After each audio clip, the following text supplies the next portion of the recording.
Notebook को बाहर निकालो, तो वो आपको जगह बता रहा है नोटबुक की कि नोटबुक को बाहर निकालना है, तो वो हो गया हमारा प्रेपोजिशन। तो आपको कैसे याद रखना है, जहाँ पे भी पोजिशन पता चलेगी वो आपका वर्ड प्रेपोजिशन होगा, ठीक है। Another one, conjunction,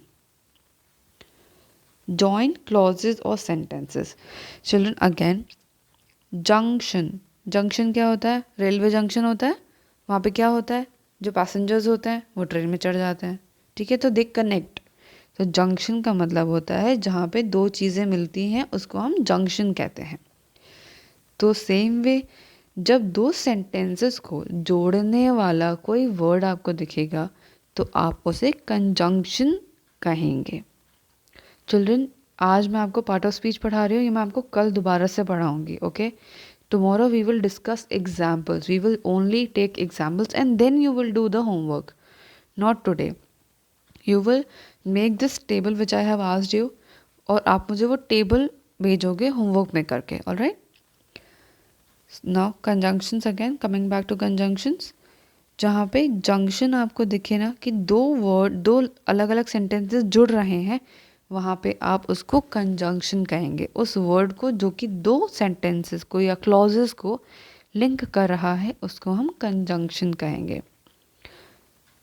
just for your information, clauses क्या होते हैं चिल्ड्रन, हमने पढ़ा था सेंटेंस वाले चैप्टर में, which was unit number 3 in your book.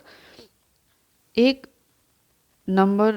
Group of words जो कि हमें फुल मीनिंग देता है उसको हम सेंटेंस कहते हैं। लेकिन जो हमें फुल मीनिंग नहीं देता है, एक ग्रुप ऑफ वर्ड्स जो हमें फुल मीनिंग नहीं देता है, उसको हम क्लॉज कहते हैं, ओके। या फिर हम कभी कभी उसको फ्रेज भी कहते हैं, लेकिन फ्रेज का मतलब होता है, alright. Now let's see the example here. Children, I will make this table once again for you so that it is clear to you. Let's see. Let's see the example. I am very hungry, but the fridge is empty. Now see, I am very hungry लिखा है यहाँ पे, ये पूरा अपने आप में एक सेंटेंस है। I am very hungry यानी कि मैं बहुत भूखा हूँ, करेक्ट। अगर हम इसको अलग से भी लिखते हैं तो इसका एक प्रॉपर मतलब है कि मैं बहुत भूखा हूँ या भूखी हूँ। बट मतलब लेकिन, the fridge is empty, fridge खाली है। अगर हम fridge is empty, the fridge is empty को भी अलग से लिखेंगे, then it will have a meaning of its own, correct, कि फ्रिज खाली है। लेकिन इसको एक पूरा सेंटेंस बनाने के लिए हमने यूज़ किया बट इसके अंदर, ठीक है। इसको पूरा सेंटेंस बनाने के लिए हमने इसके अंदर बट यूज़ किया है यहाँ पे, टू टेल दैट मैं बहुत भूखा हूँ लेकिन फ्रिज खाली है। सो यहाँ पे जो बट यूज़ किया है that will be are conjunctions because it is joining two sentences, alright children. Last one is interjection. Children, very easy to remember. हमने एक्सक्लेमेटरी सेंटेंसेस पढ़े थे टाइप ऑफ सेंटेंसेस में, kind of sentences, unit number 5। तो उसमें हम क्या देखते हैं कि एक्सक्लेमेशन मार्क आता है, करेक्ट। सिमिलर वे, जब भी आपको किसी वर्ड के साथ एक्सक्लेमेशन मार्क जुड़ा हुआ दिखे तो आप समझ जाएंगे कि वो वर्ड इंटरजेक्शन है। वो शॉर्ट एक्सक्लेमेशन होता है, यानी कि आप exclamation is basically a shock और a sudden portrayal of your feelings. तो जहाँ पे भी आप एक्सक्लेमेशन के साथ कोई वर्ड देखेंगे तो वो इंटरजेक्शन होगा, alright. I know it is too much to remember at once, but children, this is how it is. आपके बुक में ऐसा ही दिया हुआ है, इसीलिए मुझे ऐसा पढ़ाना पड़ा। मैं आपको एक बार दोबारा से टेबल बना के देती हूँ fair, so that you understand each and every type of words which are there in a sentence, alright. And tomorrow we will discuss 20 to 25 of examples, जिसमें कि हम सिर्फ ये वाले चीज़ें मार्क करेंगे। एक सेंटेंस के अंदर हम एक सेंटेंस लेंगे, फिर हम उसके अंदर मार्क करेंगे कि सारे वर्ड्स क्या क्या हैं, कौन सा पार्ट ऑफ स्पीच है, alright. You try taking 5 sentences and try to identify कि कौन सा पार्ट ऑफ स्पीच यूज़ किया गया है उस सेंटेंस के अंदर, ओके। लेट्स सी आप कर पाते हैं या नहीं। अगर कोई प्रॉब्लम आता है you can ask me about it, alright. Now let me make the table once again so that you are clear with your part of speech.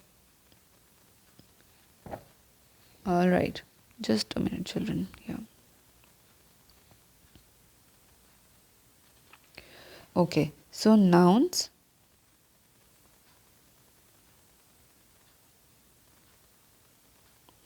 हमारा है नेमिंग वर्ड्स, राइट. वर्ब हमारा है एक्शन वर्ड. नाउन के संग क्या जुड़ा होता है? प्रोनाउन, जो कि नाउन की प्लेस लेता है. Okay, in place of noun, right. Verb के साथ क्या जुड़ा होता है? एडवर्ब. एडवर्ब क्या होता है चिल्ड्रन? जो कि वर्ब को डिस्क्राइब करे.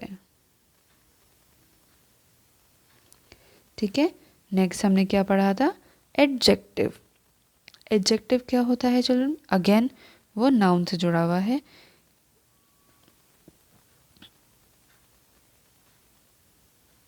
जो कि नाउन को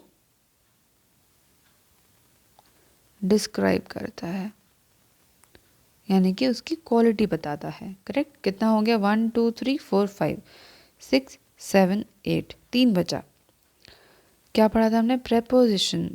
प्रेपोजिशन मैंने क्या बताया था? पोजिशन. पोजिशन अगर आपको जो बताए वो आपका प्रेपोजिशन हुआ. Okay, they tell you position. फिर हमने क्या पढ़ा था? कंजंक्शन, यानी कि वो आपको जॉइन करता है, जंक्शन बनाता है. वो दो सेंटेंसेस के बीच में एक जंक्शन होता है जो कि दो सेंटेंसेस को जॉइन करता है. ठीक है. So these are basically joining words. Last हमने पढ़ा है इंटरजेक्शन, जो कि हमारा सडन मूवमेंट होता है और हम एक्सक्लेमेशन के साथ उसे यूज़ करते हैं. ऑलराइट चिल्ड्रन, अगर आपने ये एक बार समझ लिए, आपको हिंदी में इंग्लिश में कोई भी पीछे नहीं कर सकता है. बस आपको ये याद करना है, मन से समझना है, याद नहीं करना है. आपको समझना है कि कौन सा वर्ड कौन सा पार्ट ऑफ स्पीच होगा. सिर्फ ये एक चैप्टर आपको सेल थ्रू करा सकता है फॉर योर लाइफ.